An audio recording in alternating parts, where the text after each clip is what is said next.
Hello dear, आप सभी लोगों के दिमाग में एक क्वेश्चन जरूर आ रहा होगा कि DFCCIL क्या एक सरकारी नौकरी है या प्राइवेट नौकरी है।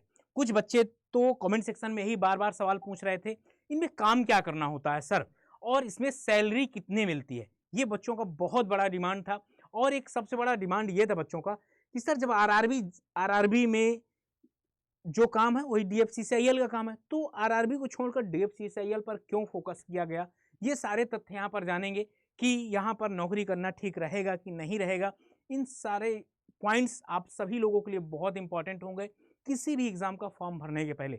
चलो स्टार्ट करते हैं वीडियो, और याद रखिएगा सेशन को लाइक कर दीजिएगा और स्टार्टिंग से लेकर लास्ट तक देखिएगा। चलो सर आगे बढ़ते हैं।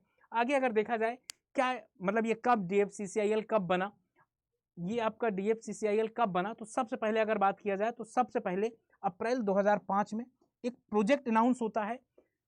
प्राइम मिनिस्टर मनमोहन जी थे उतने समय और रेलवे मिनिस्टर, और फिर इसके बाद यहाँ पर फेब 2006 से आपका ये अप्रूवल हो जाता है। और आपसे पहला क्वेश्चन यही भी हो सकता है, आपसे पहला क्वेश्चन ये हो सकता है, आपके एग्जाम के पॉइंट ऑफ व्यू से भी इंपॉर्टेंट है कि पहले प्रोजेक्ट कब अनाउंस किया गया था। और फिर से इसके बाद ये सितंबर से काम हो जाता है, मनमोहन जी थे और प्राइम मिनिस्टर है, लुधियाना से स्टार्ट हो जाता है फाउंडेशन।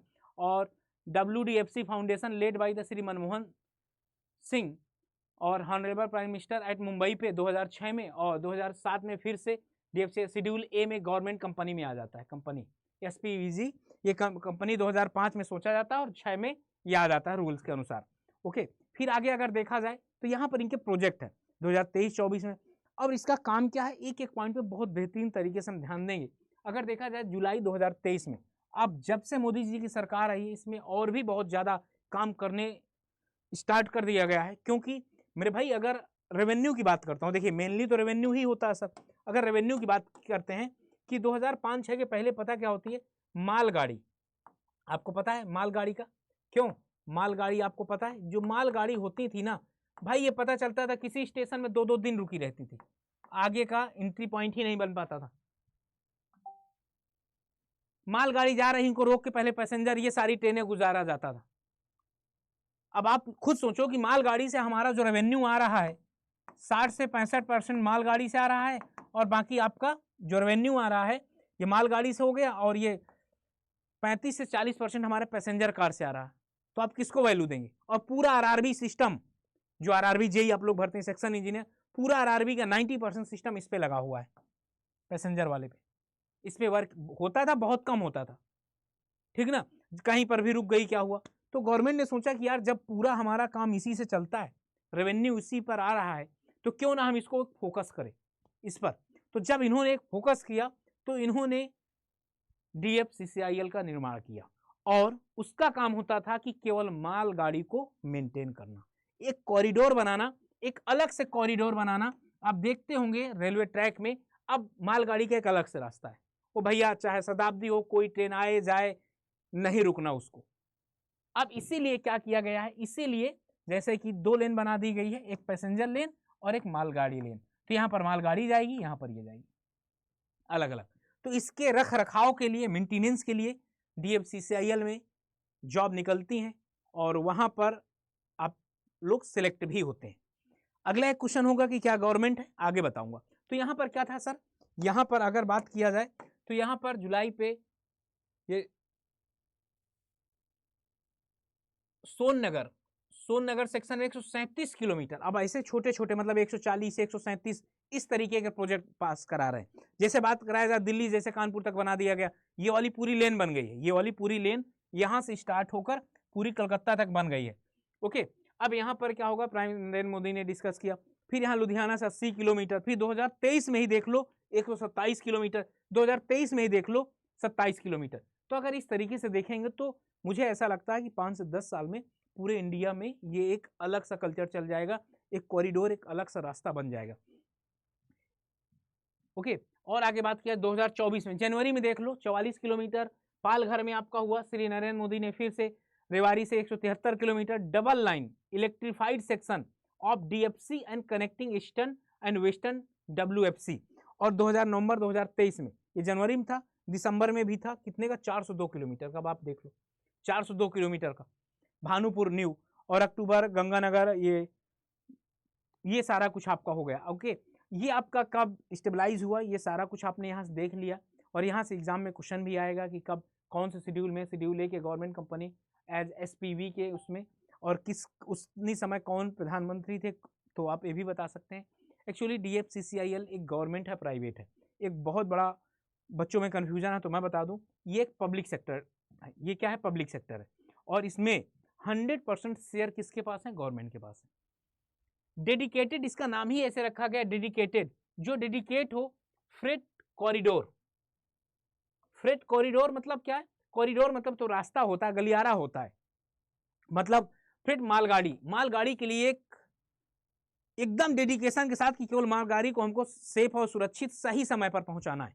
ओके, उसके लिए यह एक पब्लिक सेक्टर है undertaking. It is a government form that is under the administrative control of the government of India. Ministry of railway के अंडर में रहेगा, याद रखिएगा, मिनिस्ट्री ऑफ रेलवे के अंडर में रहेगा ये सारा कुछ। तो ये क्या है, पब्लिक सेक्टर है भाई, बहुत अच्छा है, समझिएगा, बहुत अच्छा पब्लिक सेक्टर में, मतलब ऐसा नहीं होगा कि आपको कभी निकाल दिया गया है, कुछ ऐसा कुछ भी नहीं होगा, ठीक है ना। आप एकदम निसंकोच जाइए, फॉर्म भरिए, एग्जाम दीजिए, सिलेक्शन लीजिए, आपके सरकारी नौकरी जैसे ही सब कुछ मिलेगा, अलाउंस वगैरह सारा कुछ अभी आपको दिखा दूंगा। इसमें काम क्या होता है सर, अगला क्या है, what is the purpose of DFCCIL। Purpose क्या है इसमें, पर्पज यह है कि run by the ministry of railways and the main purpose of the DFCCIL planning development करना है, मोबिलाइजेशन ऑफ फाइनेंशियल रिसोर्सेज। इसको क्या बोला गया, जो मालगाड़ी है ना, ये क्या है कि आपका mobilisation of financial resources and construction, maintenance and operation of dedicated freight corridor. Okay, इस पूरे कॉरिडोर को क्या करना है आपको, planning, development, mobilisation and construction, maintenance, सब पर ध्यान देना है। आगे अगर चला जाए, आगे अगर देखा जाए कि सैलरी कितनी मिलती है सर, इसमें सैलरी एक बहुत बड़ा है, देखिएगा पूरा ये पे स्लिप ही है, और यहाँ नाम वगैरह हटा दिया हूँ मैं, शायद गलती से भी कोई नाम ना रह जाए जिसको किसी को प्रॉब्लम हो जाए, ठीक ना। हाँ, ये पे स्लिप मंथ 2022 की है, ये ऑफिशियल सैलरी आपको दिखा रहा हूँ, ठीक ना, किसकी डिपार्टमेंट की, सिविल की है, ठीक। और corporate officer location, posting place यहाँ पर दिया गया है, और यहाँ पर आपका PAN number, account number, designation executive civil, यहाँ पर आपको सिलेक्शन लेना है। और ये आपका परमानेंट है, 31 दिन थे, नेक्स्ट इंक्रीमेंट 1/7/2023 को इनका इंक्रीमेंट होगा, मतलब इसी दिन इनका क्या था। अब मास्टर बेसिक कितना, 30,000, 30,000 कहने के लिए, 30,000 क्या सर, कहने के लिए। आगे देख लीजिए पूरी की पूरी सैलरी, 30,000 तो केवल कहने के लिए, बेसिक पे आपका 30,000 है, DA आपको 9750 है, FA आपका 1800 है, हाउसिंग कीपिंग के लिए 1200 है, और एजुकेशनल के लिए 4500 है सर। ये अलाउंस एक 18 है, स्पेशल पर्सनल ये यूनिफॉर्म अलाउंस आपका होगा, यूनिफॉर्म भी 15,000 का मिल रहा, ठीक ना। ये टोटल जोड़ लेंगे 81,360 रुपया, कितना, 81,360 रुपया। और इसके बाद कुछ डिडक्शन भी होता है, ठीक ना, यहाँ मंथली PF और ये कंट्रीब्यूशन वेलफेयर यहाँ पर कुछ ऐसा करता है 6400 रुपये। इन हैंड आपको 74,951 रुपया मिल रहा है।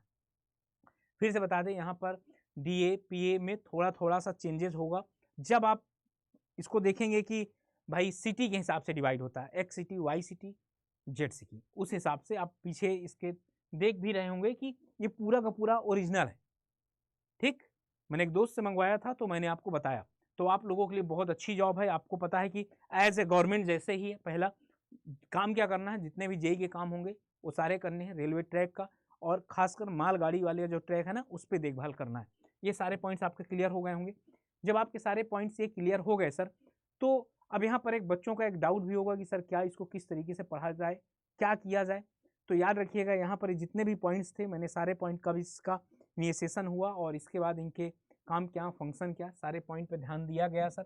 और हाँ, अब यहाँ पर आपको लग रहा होगा कि सर ठीक है, सारे पॉइंट तो आपने बहुत अच्छे से करा दिए, लेकिन इसमें सिलेक्शन कैसे पाया जाए। बहुत अच्छा क्वेश्चन है कि सिलेक्शन कैसे पाया जाए। तो मैं बता दूं, आप अगर सिविल से हैं तो सिविल इंजीनियरिंग का आप सिंपल सी बात है, अड्डा 24/7 ऐप को गूगल प्ले स्टोर से डाउनलोड कर लीजिएगा, और इसके बाद डाउनलोड कर लेंगे AJE वाले सेगमेंट में इंजीनियरिंग महापैक। क्या करेंगे, इंजीनियरिंग महापैक जैसे आप स्टार्ट करेंगे ना, सिविल इंजीनियरिंग महापैक, आप इसको ओपन करेंगे। अभी तो डबल वैलिडिटी आप लोगों के लिए सर चल रही है, आप जाकर इनरोल कर सकते हैं। अगर आप लोगों के पास पैसा है तो 2600 में इनरोल करने में कोई दिक्कत नहीं है, लेकिन अगर आपको ऐसा लगता है कि सर मुझे डिस्काउंट चाहिए, तो आप अपना कूपन कोड यूज कर सकते हैं Y579 2480 रुपये का पड़ेगा।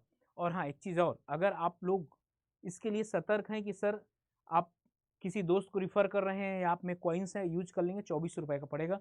आपको सारे बैचेस का एक्सेस यहाँ मिल जाएगा, DFCIL का सारे बैचेस का एक्सेस यहाँ मिल जाएगा।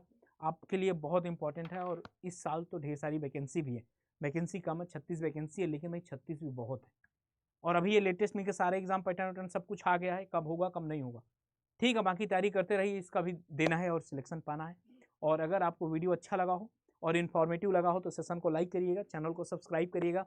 बाकी मिलते हैं आपसे ऐसे ही इन्फॉर्मेटिव वीडियो के साथ। और डेली 6 बजे मेरा यूट्यूब पर एक धमाकेदार सेशन होता है, वहाँ पर जुड़ना मत भूलिएगा।